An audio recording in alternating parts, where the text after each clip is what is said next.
नियति भेद नहीं करती है, जो लेती है वो देती है, जो बोएगा सो काटेगा, ये जग कर्मों की खेती है।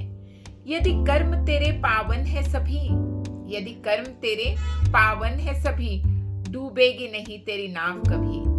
तेरी बाह पकड़ने को वो भेष बदल कर आएगा, ना जाने किस रूप में नारायण मिल जाएगा। आइए सुनते हैं आज एक हरि भक्त की कथा।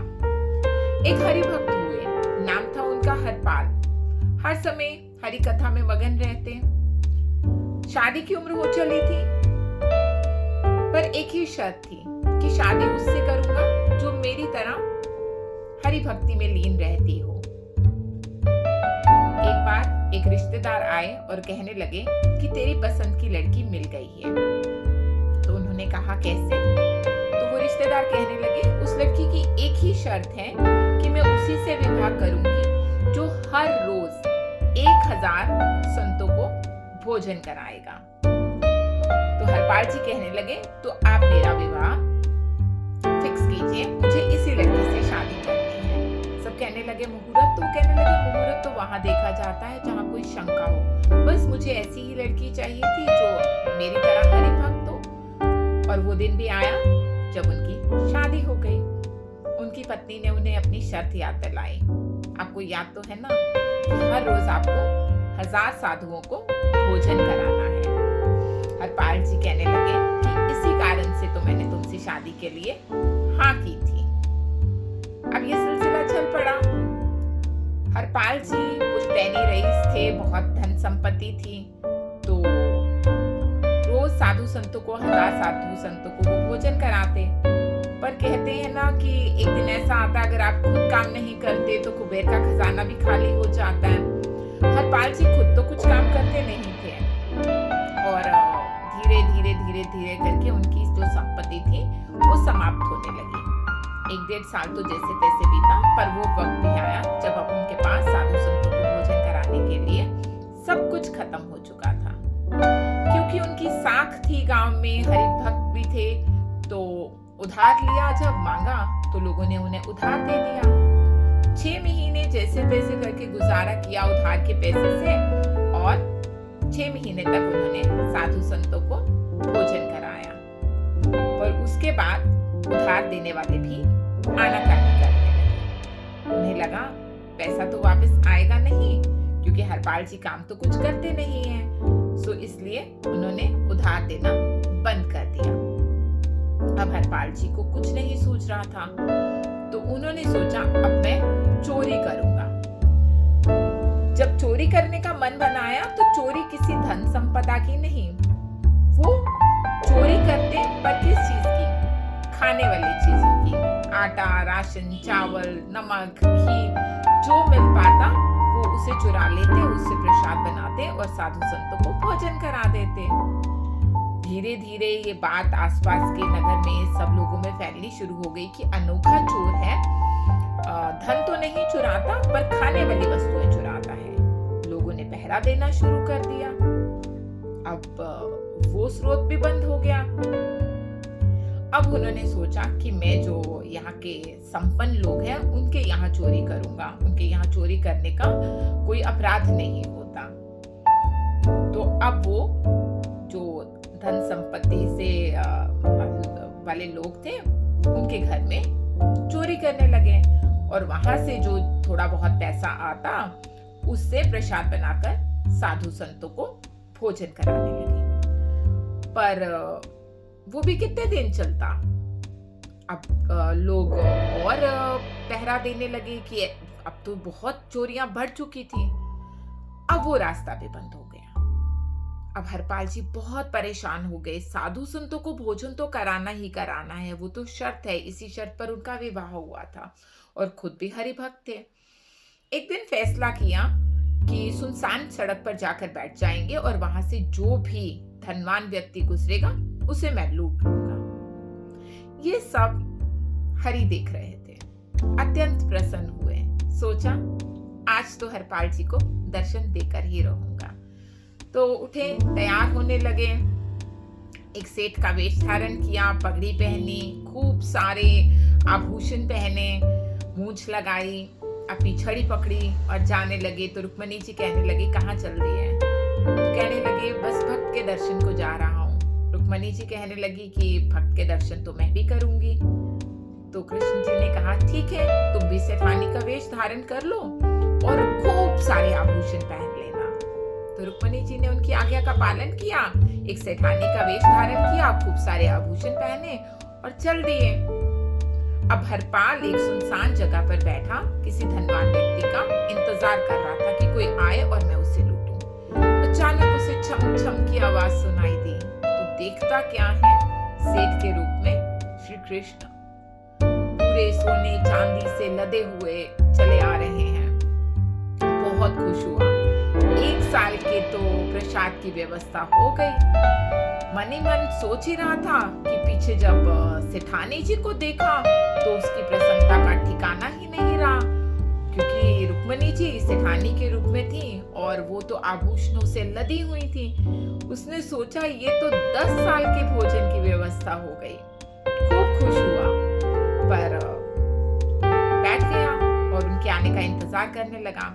जैसे ही वो सेठ सेठानी उसके पास आए तो उसने कहा, जय श्री कृष्ण। पर कृष्ण जी ने कोई जवाब नहीं दिया और कहने लगे कि मुझे शहर तक जाना है और गांव से होकर रास्ता जाता है, क्या तुम मुझे रास्ता बताओगे? तो उसने कहा, हाँ, रास्ता तो बता दूंगा, पर आपने मेरे श्री कृष्ण जय श्री कृष्ण का जवाब नहीं दिया। तो उसने कहा, ये क्या कृष्ण कृष्ण लगा रखा, मैं नहीं मानता कि तुम्हारे भगवान को। और सुना है यहाँ एक हरपाल नाम का व्यक्ति रहता है, वो साधु संतों को भोजन कराता है, पर आजकल वो चोरियां भी करने लगा है। तो हरपाल तो चुप रहा, उससे कुछ कहा नहीं बना। तो उसने कहा, छोड़िए उसे, आपको शहर तक जाना है, ये रास्ता मुझे पता है, मैं आपको पार करा देता हूँ, क्योंकि गांव में तो आपको हरपाल लूट लेगा। श्री कृष्ण मन ही मन मुस्कुराए। उन्होंने कहा, ठीक है, तुम हमें ये रास्ता पार करा दो। हरपाल कहने लगा, मेरे घर पे कुछ रिश्तेदार आए हुए हैं, मुझे उन्हें भोजन की व्यवस्था करनी है, मैं इसीलिए बाहर आया था। अगर आप मुझे कुछ धन दे दें, कुछ सोने की सिक्के दे दें, तो मैं घर में भोजन का प्रबंध कर आता हूँ। कृष्ण जी ने, हरि ने उसे कुछ सोने के सिक्के दिए। वो भागा भागा घर गया, अपनी पत्नी को राशन दिया और कहने लगा, आज साधु संतों को तुम भोजन करा दो। पत्नी कहने लगी, अगर साधु संत आपके लिए पूछेंगे कहाँ है तो क्या बोलूंगी? तो हरपाल कहने लगा, उन्हें कह देना आपके लिए 10 साल के भोजन की व्यवस्था करने गए हैं। और भागा भागा वापस उसी जगह पर लौट आया जहाँ कृष्ण और रुक्मिणी उसका इंतजार कर रहे थे। उनको बोला, आइए चलते हैं, आपको शहर की तरफ छोड़ आता हूँ। जैसे ही वो घने जंगल में पहुंचे, उसने अपनी पगड़ी उतारी और वो कपड़ा बिछा दिया और कहने लगा, सारे आभूषण, सारे जेवर, सोना चांदी इसमें बांध दो। कृष्ण जी थर-थर कांपने लगे, रुक्मिणी जी मुस्कुराने लगी। जो किसी के सामने नहीं कांपे, आज इस भक्त के सामने थर-थर कांप रहे हैं। आंखों ही आंखों में पूछा, ये क्या लीला है भगवान? तो कृष्ण जी कहने लगे, ये हमारा भक्त है, इसके सामने थर-थर कांपने में हमें लज्जित नहीं होना चाहिए, तुम भी कांपो, कोई बात नहीं। रुक्मिणी जी ने आदेश का पालन किया। कृष्ण जी ने और रुक्मिणी जी ने अपने सारे जेवर सब कुछ उतार कर रख दिया। जब सब कुछ हो गया, अभी वो पोटली बांधने ही वाला था हरपाल, तो देखा हरि की एक छोटी उंगली में एक अंगूठी थी। तो हरपाल ने कहा, ये अंगूठी भी निकाल लो। कृष्ण जी कहने लगे, हरि कहने लगे, ये अंगूठी तो मेरी उंगली से नहीं निकलती, ये तो मैं बहुत छोटा था जब से पहनी हुई है। हरपाल जी कहने लगे, मैं तुम्हें शायद छोड़ भी देता, पर तुमने, जब मैंने तुम्हें जय श्री कृष्ण कहा, तुमने उसका जवाब नहीं दिया, इसलिए ये अंगूठी तो मैं लेकर रहूंगा और इससे साधु संतों के 1 हफ्ते के भोजन का प्रबंध हो जाएगा, इसे तो मैं किसी कीमत पर नहीं छोड़ूंगा। श्री कृष्ण भी आनाकानी करने लगे, कोशिश करने लगे, कहने लगे, देखो ये अंगूठी तो उतरती ही नहीं है। उसने कहा, ठीक है, क्योंकि तुम कृष्ण को नहीं मानते, तुम पूजा पाठ नहीं करते, भक्ति नहीं करते, तो तुम्हें इस उंगली का कोई महत्व नहीं है, इस उंगली को ही काट देता हूँ। जैसे ही उसने अपने चाकू निकाला और उंगली काटने लगा, कृष्ण भगवान की, तो उन्होंने साक्षात उसे दर्शन दिए, अपना दिव्य रूप। था, गिड़गिड़ाने लगा, प्रभु मुझे माफ कर दीजिए, मैंने अपने भगवान को ही लूट लिया, मैं उनकी उंगली काटने लगा था।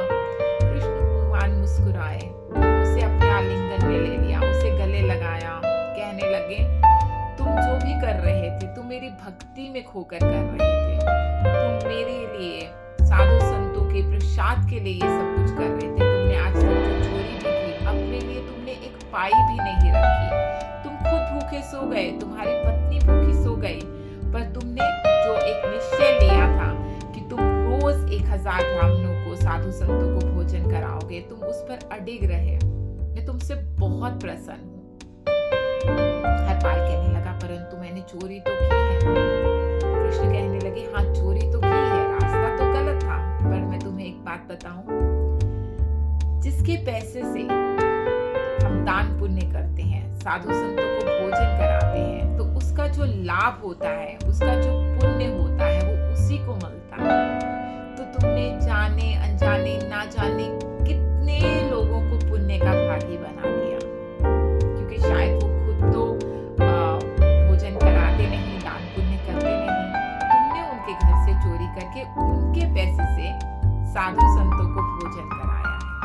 तो इस पुण्य का जो लाभ है उन सबको होगा, और तुम्हारी क्योंकि नियत में कोई खोट नहीं थी, इसलिए मैं तुम्हारी भक्ति से प्रसन्न हुआ और तुम्हें दर्शन देने चला आया। और ये जो तुमने हमारे हीरे जवाहरात है, मैं इसीलिए तुम्हारे लिए लाया था, और 10 साल का नहीं, जब तक तुम जीवित रहोगे तब तक के भोजन की व्यवस्था का प्रबंध हो गया है।